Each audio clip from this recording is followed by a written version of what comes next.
Toma o seu assento, querido. Glória a Deus. Quantos amam Jesus, diga amém. Querido, alguém já disse que por que um culto é tão importante? Alguém já disse que para o cristão o domingo não é apenas uma pausa na rotina, mas é o prelúdio da eternidade. O ensaio da eternidade começa no culto. No culto nós antecipamos o descanso final e experimentamos, ainda que em parte, a vida, o sabor do reino que virá. O domingo é o dia de celebrar a redenção, é a festa da redenção. É o dia em que o corpo se reúne, o espírito é renovado, nossas vidas são vivificadas e celebramos a vitória do Cordeiro. Então, bem-vindo a este culto onde nós entronizamos e celebramos a vitória do Cordeiro que já nos foi dada em Cristo Jesus. Amém? Amém, queridos? Olhe para o seu irmão mais uma vez, diga: seja bem-vindo em nome de Jesus. Olha o nosso tema da mensagem: o Deus que eu fabriquei. Pesado, né? Pesado não é? Quero dar as boas-vindas, pastor de Andrade está aí? Lá atrás, seja bem-vinda, a esposa Maria Hélia também está, amém. Fica de pé esse casal querido, amigos, são pastores da Igreja de Deus lá em Brasília, e de Andrade conheci depois que casou com Maria Hélia. Maria Hélia eu conheço já tem, desde a época da travessia do Mar Vermelho, né, Maria Hélia? E sejam bem-vindos, queridos, são amigos, são pastores, que bom que vocês estão aqui.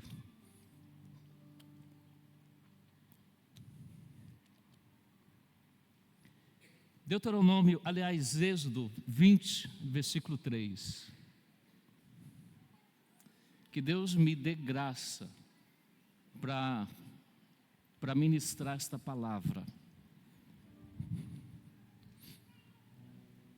Um homem imperfeito que precisa ministrar uma palavra perfeita.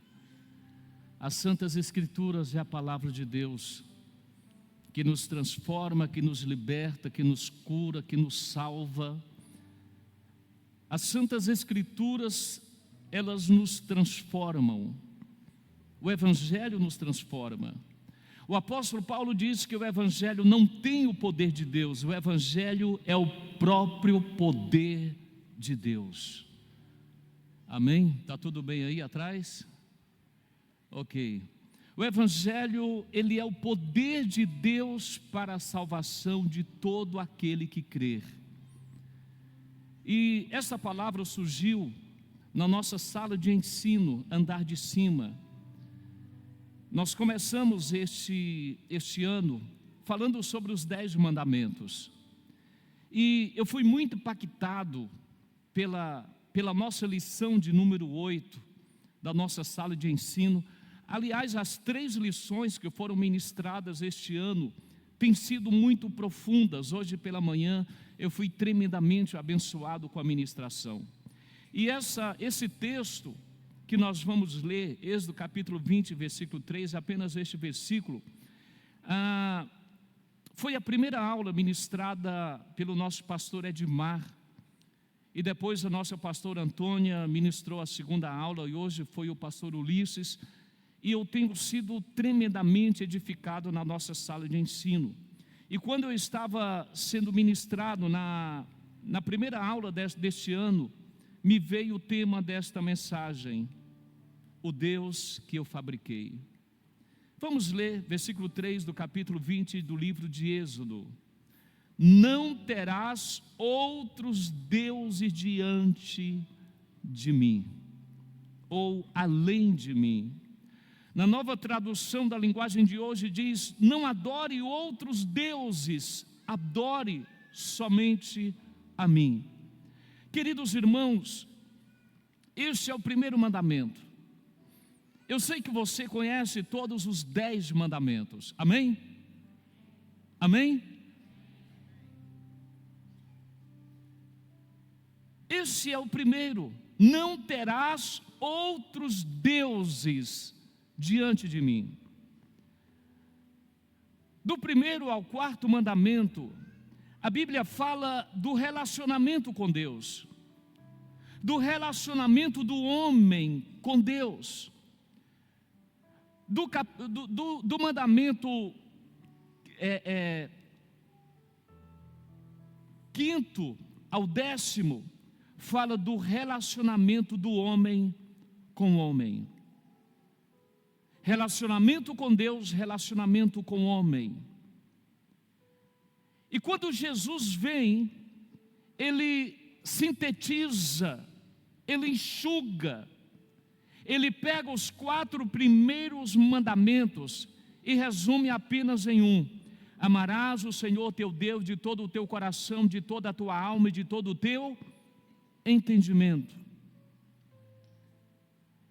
E Ele pega do 5º ao 10º e sintetiza apenas em um também: amarás o teu próximo como a ti mesmo. Então, é a lei que nos foi dada. Os 10 mandamentos são presente do amor de Deus para o seu povo. Os 10 mandamentos são um caminho de vida. Os 10 mandamentos nos ajudam a viver em paz com Deus, conosco e com o próximo.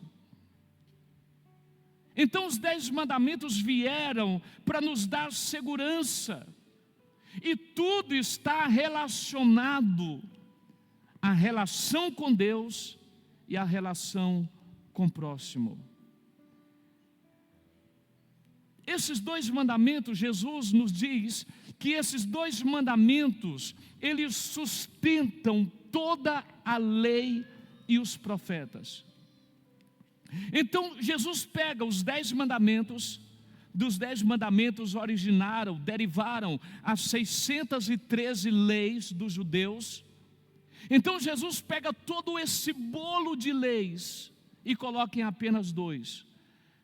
Amarás, pois, o Senhor teu Deus de todo o teu coração, de toda a tua alma, de todo o teu entendimento, e amarás o próximo como a ti mesmo.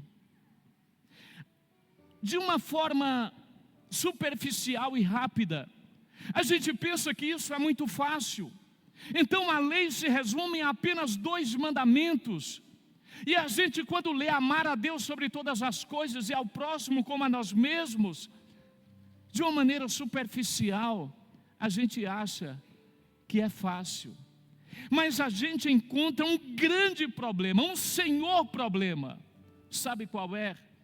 É que o homem nasceu preso ao pecado. O homem nasceu preso ao pecado e ao egoísmo. O apóstolo Paulo diz que um dos males, aliás, o mal principal dos últimos dias, seria o egoísmo. O homem seria tomado pelo egoísmo. Então a gente encontra um problema grave, aliás, gravíssimo. É que nós nascemos em pecado. Aí você fala: pastor, mas eu sou um homem bom, eu sou uma mulher boa, eu trato bem as pessoas, eu pago as minhas dívidas, eu relaciono bem, eu tenho uma família ajustada, eu tenho uma família que é uma bênção, amém por isso. Mas você já viu, você já comprou aquela maçã suculenta, aquela maçã vermelha, tão bonita? Você vai no mercado, na frutaria, e compra aquela maçã, mas quando você morde aquela maçã, ela está podre. Aí você fala: mas eu não vi, ela está tão perfeita por fora, mas o seu interior, o cerne da maçã, está podre. Assim somos nós. Nós nascemos presos ao pecado e ao egoísmo. Até que por fora a gente tem uma aparência até mais ou menos. A gente se arruma, a gente coloca uma roupa, uma beca boa para vir para a igreja. A gente chega, dá um abraço no irmão, dá paz do Senhor, dá um sorriso. Isso é bom, isso é maravilhoso. Mas nós carregamos algo dentro de nós. A Bíblia diz que todo homem nasceu preso ao pecado. É como aquele bicho da maçã, que já nos contaminou antes que fôssemos formados. Você vê uma criança de 1 ano, primeira palavra que ela aprende é não. Você fala, não pode fazer isso, mas ela insiste em fazer, porque a semente da rebeldia está no coração, no cerne daquele serzinho que ali está. O homem nasceu preso ao pecado e ao egoísmo. Aí Deus então institui os 10 mandamentos e dele deriva toda a lei.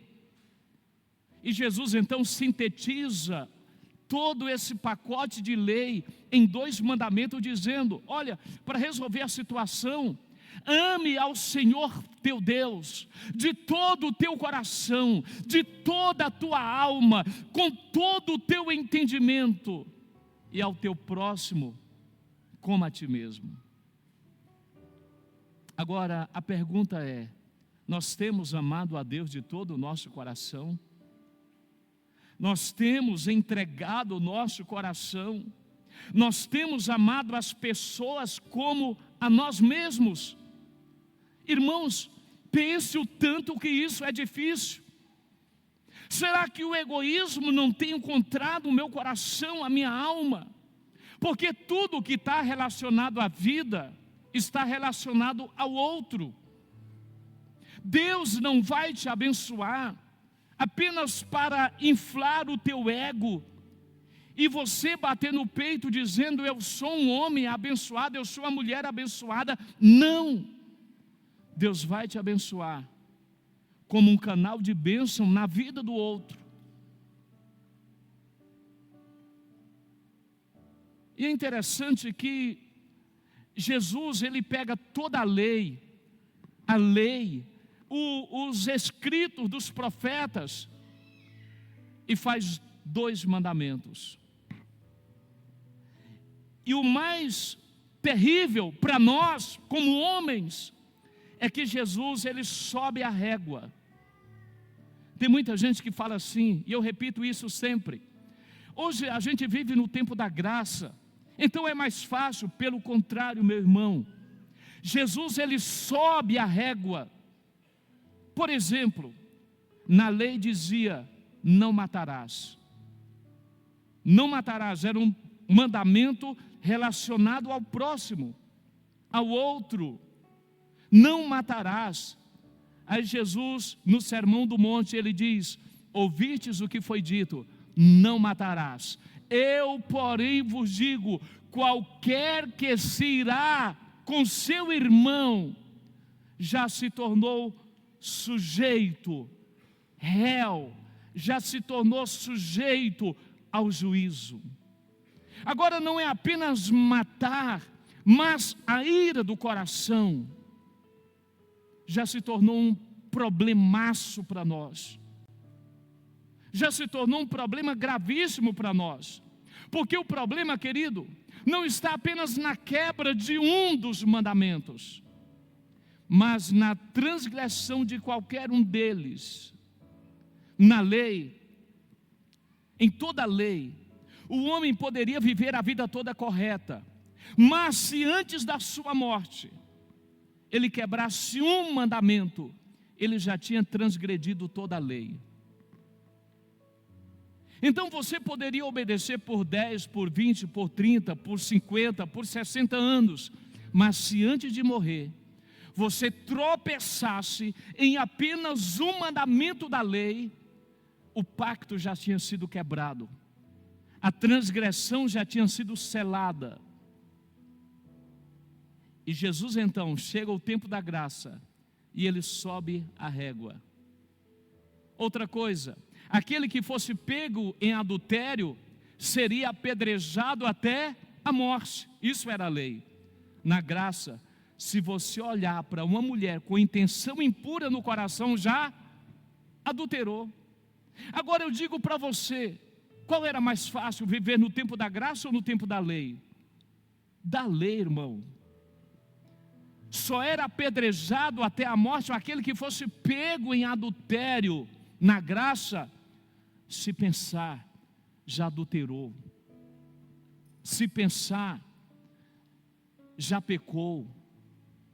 Observe como Jesus sobe a régua. Mateus 22, 36. Eu já até falei, mas vamos ler o texto. Olha só, o fariseu chega até Jesus e faz uma pergunta: mestre, qual é o grande mandamento da lei? O fariseu, o religioso, sempre vem com questionamentos. O religioso, ele sabia qual era. Até porque em Deuteronômio capítulo 6, verso 4, Moisés já tinha falado isso. Olha só, ele diz assim: Shemar Israel, Adonai Elohim, Adonai Erat. Quer dizer, ouve Israel, o Senhor nosso Deus é o único Senhor. Aí o fariseu chega para Jesus e diz: Senhor, qual é o grande mandamento na lei? Jesus então sintetiza os 4 primeiros mandamentos e diz: amarás o Senhor teu Deus de todo o teu coração, de toda a tua alma e de todo o teu entendimento. Então, o primeiro, o grande mandamento que repousa sobre toda a significação da vida, o grande mandamento que dá significado à existência humana, é amar a Deus sobre todas as coisas. Tudo começa em Deus. Uma pessoa sem Deus, ela não tem sentido para viver. Uma pessoa sem Deus não tem sentido para a vida. A sua vida é insignificante sem Deus. E o caminho do amor é a estrada mais rápida de volta a Deus. Observe no elemento que Jesus usa: amar a Deus sobre todas as coisas. A minha pergunta para você: será que eu e você temos amado a Deus sobre todas as coisas? Esse é o grande X da questão. Esse é o grande dilema. Será que temos amado Deus sobre todas as coisas? Porque justamente é aí que somos pegos. O amor forma a base das nossas ações e das nossas relações. Se eu amar,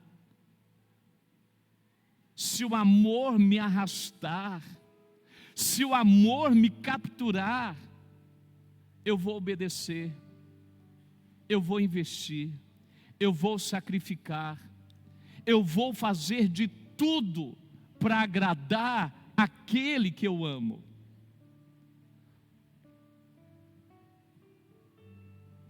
Tudo bem com você? Tudo bem? O amor, querido, é capaz de capturar o nosso coração. O amor é capaz de transformar as nossas vidas.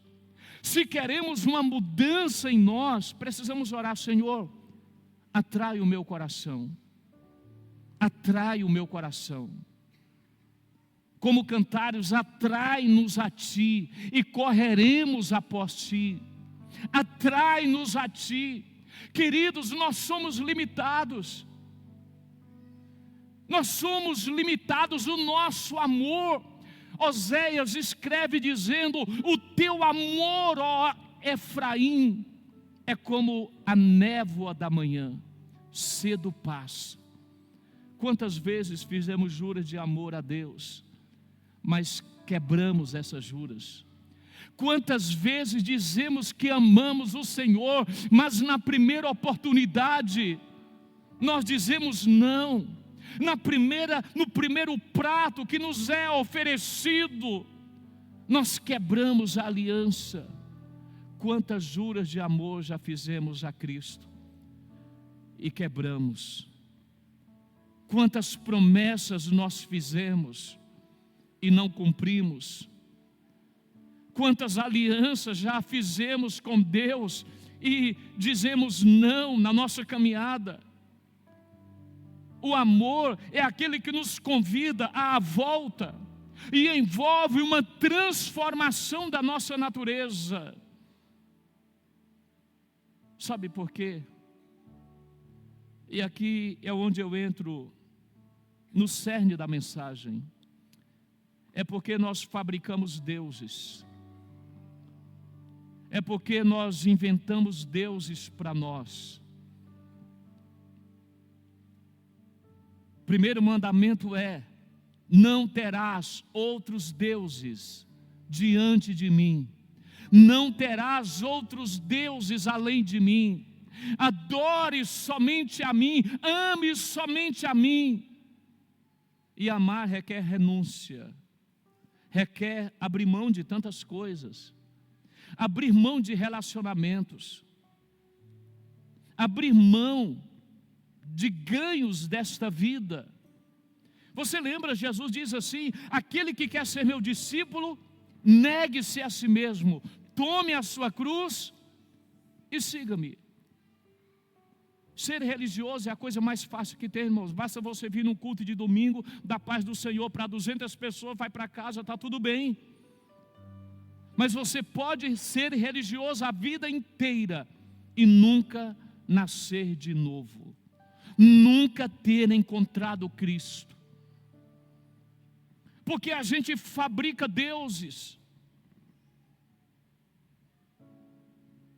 Não terás outros deuses diante de mim. Podemos até ter uma adoração verdadeira, mas direcionada a um Deus falso, fruto da nossa imaginação. Criamos um Deus que me ama e me aceita como eu sou. Não, querido, deixa eu falar algo para você que vai doer. Deus não te aceita como você é. Deus não te aceita com seu pecado. Deus não te aceita com a sua pornografia. Deus não te aceita com a sua mentira, com a sua infidelidade. Deus não te aceita. Eu vi duas pessoas se relacionando, crente no altar, tal, numa igreja inclusiva, aquelas que aceitam tudo. E dizia: nós somos da igreja inclusiva, Deus nos aceita como nós somos. Nunca leu a Bíblia. Se jogar uma Bíblia lá dentro, sai todo mundo correndo. Deus não nos aceita como nós somos. Senão não seria necessário Cristo ter vindo para morrer no nosso lugar. Porque somos imperfeitos. Embora tenhamos uma identidade de santo, mas não atingimos ainda a perfeição. Estamos caminhando. E nessa caminhada eu preciso abrir mão de muita coisa. Eu preciso renunciar muita coisa.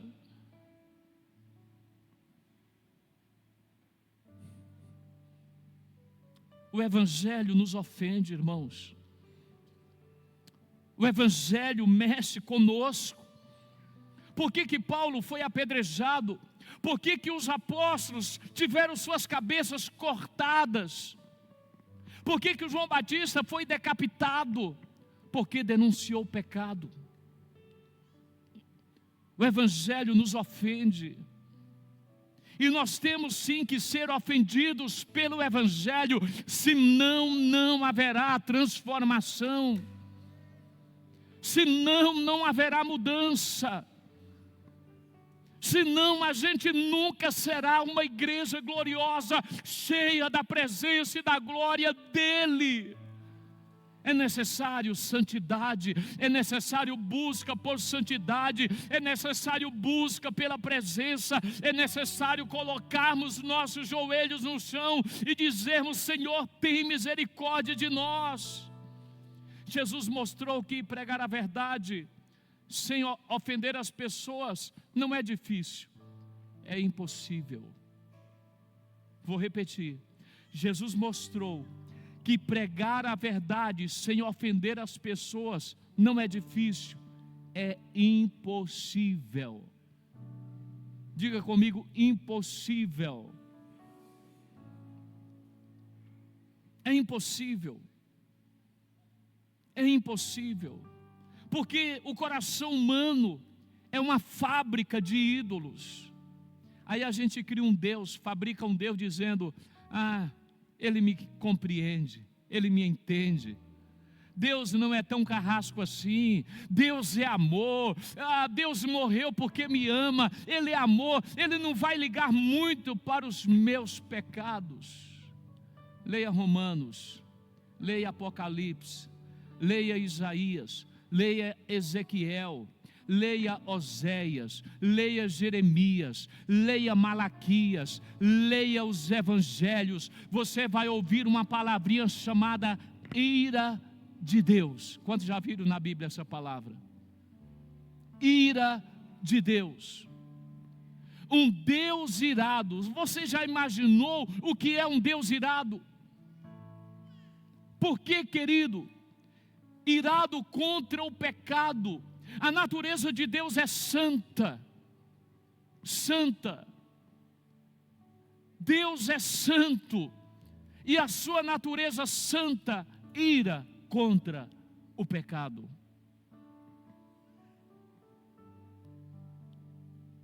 É tempo da gente olhar para a palavra de Deus. Porque se a gente não adorar o Deus verdadeiro, adoramos um Deus fabricado pela nossa consciência. E isso se torna um ídolo. E às vezes a gente pensa que um ídolo é um jogador famoso, é uma pessoa famosa. Não, querido. Nós fabricamos ídolos no nosso coração. Nós geramos ídolos no nosso coração. E criamos um Deus falso. E adoramos até uma adoração verdadeira, mas destinado a um Deus fruto da minha mente, da minha consciência. E criamos um ídolo para adorar. E esse é o grande problema. Esse é o grande problema. Por que que Jesus batia de frente com os fariseus? Porque eles fabricaram algo que não tinha fundamento no amor de Deus, que não tinha fundamento naquilo que eles faziam. Até que falar eles falavam, mas não faziam. Então a religião farisaica trouxe a eles um Deus falso, trouxe a eles uma concepção de Deus totalmente distorcida. Aí Jesus vem se revelando Deus, mostrando Deus. Aí você me diz: pastor, mas Jesus é amor. Sim, Jesus é amor. Jesus é santo. Jesus é justo. Jesus é justo. Jesus é amor. Jesus faz justiça. Havia uma ira de Deus sobre a humanidade, mas essa ira caiu sobre Jesus na cruz. Por isso a necessidade de termos um Salvador. Por isso a necessidade de conhecermos a Cristo. Por isso a necessidade do homem encontrar com Deus antes da morte. Por isso a necessidade de buscarmos a Cristo, conhecer a esse Jesus que nos é o caminho, que nos é a verdade e que nos é a vida. Não se engane, querido, a ira virá sobre os filhos da desobediência. Qual Deus que você tem fabricado? Qual Deus que você tem gerado no seu coração? Um Deus que te aceita com seus pecados? Um Deus que te aceita com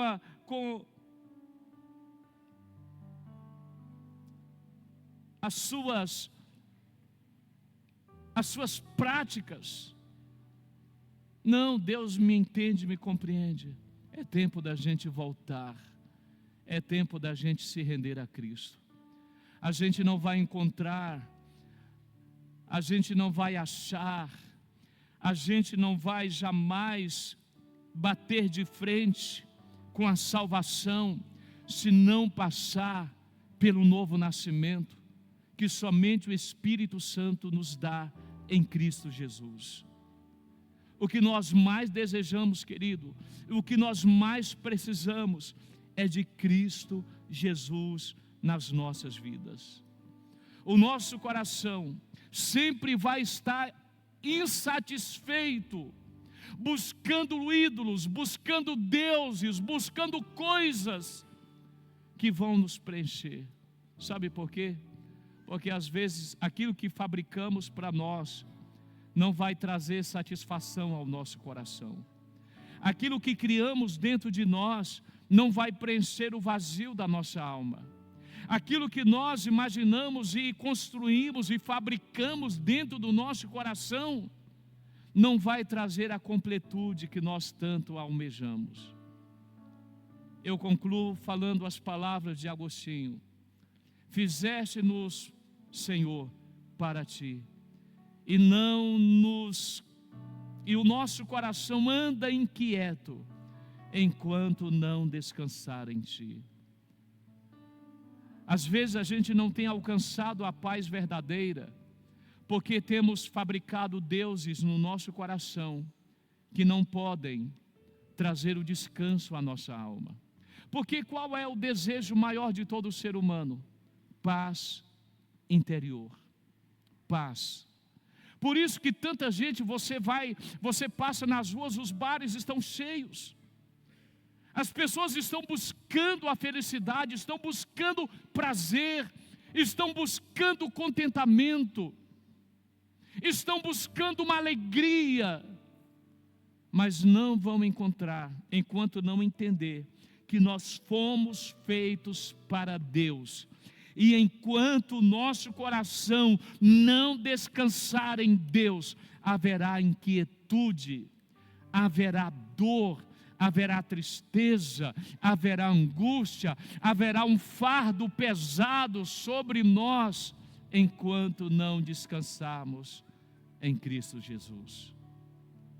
Por isso que em Mateus, e aqui eu termino, Mateus 28, ele diz: vinde a mim, todos vós que estáis o quê? Cansados, sobrecarregados, oprimidos, e eu vos aliviarei. Para quem Jesus está dizendo isso? Por causa de quê? Por causa da religião. Jesus estava falando ao povo que estava sendo cativo, buscando uma satisfação na religião, sem encontrar. Mas ele diz: vinde a mim, todos vocês que estão cansados de bater em tantas portas, vocês que estão cansados de bater em tantos lugares, vinde a mim, todos vós, eu sou descanso para as vossas almas. Eu sou descanso para as vossas almas. Talvez você veio aqui esta noite, talvez até buscando uma palavra sobre prosperidade, sobre como ser um homem melhor, como ter um casamento restaurado, saudável. Talvez você veio aqui esta noite buscando uma palavra que aumente a tua autoestima. Mas eu quero falar para você que a única palavra que nós podemos dar para você é que o Evangelho é o poder de Deus para a salvação da tua alma, para mudar a tua história, para encontrar as profundezas do teu coração. A única coisa que Deus quer de nós é um coração rendido. E a pergunta que eu quero fazer para você: será que não é tempo de você renunciar a algumas coisas? Direcionar o teu coração àquele que pode mudar a tua história e pode mudar a tua vida? Será que não é tempo de você se colocar aos pés dele e falar: Senhor, me direciona, que somente Deus ocupe as lacunas do meu coração, o vazio da minha alma. Fecha os teus olhos mesmo sentado.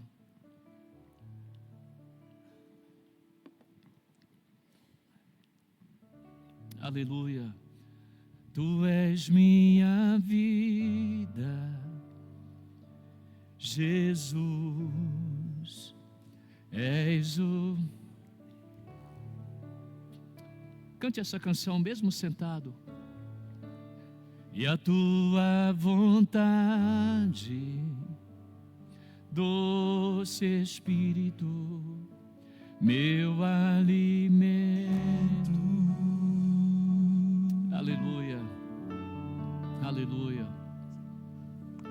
Sem ti não há valor em mim, sou como vaso de barro, pronto a ser quebrado, para querer o que queres de mim. A tua presença, a tua presença é tudo que eu preciso.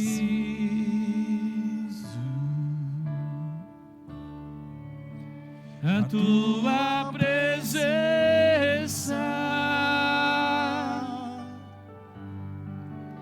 é o meu maior valor. Diga, tu és minha vida, Jesus, és meu amigo,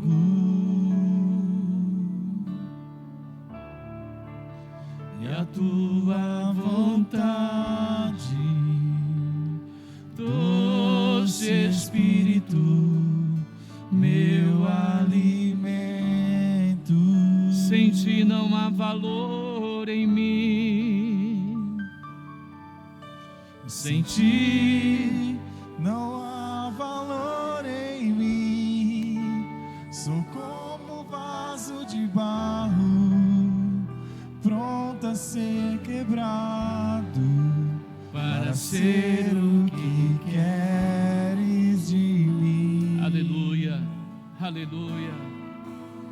A tua presença é tudo que eu preciso. Aleluia. A tua presença é o meu maior valor. Se você puder ficar de pé, atrai o meu coração, atrai o meu coração. És tudo que eu quero. Atrai o meu coração. Oh, meu Deus. Atrai o meu coração. Aleluia. Eu posso te tocar. Aleluia. Eu gostaria de orar. Se você está aqui esta noite, mas precisa de uma certeza da sua salvação, talvez o Deus que você tem fabricado, tem gerado no teu coração, talvez não tenha trazido paz, não tenha trazido mudança, talvez não tenha trazido uma transformação que você deseja. Se tiver alguém assim, vem aqui à frente, eu gostaria de orar com você. A nossa sinceridade para com Ele, o nosso coração rendido a Ele, é o que faz toda a diferença. E não é mais tempo da gente correr, não é mais tempo da gente,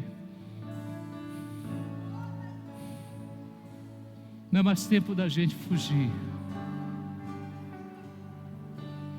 não é mais tempo da gente abandonar. É tempo de nos arrependermos, falar: Senhor, encontra o meu coração, encontra a minha vida, encontra a minha vida.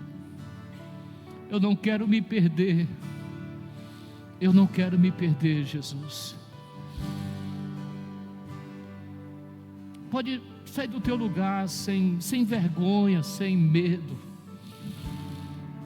mas o mais importante ao teu coração é você sair daqui nesta noite e falar: Senhor, eu preciso, não dá mais para viver longe, não dá mais para viver à margem, não dá mais para correr, não dá mais, não dá, não dá, não dá, Jesus, não dá, Jesus.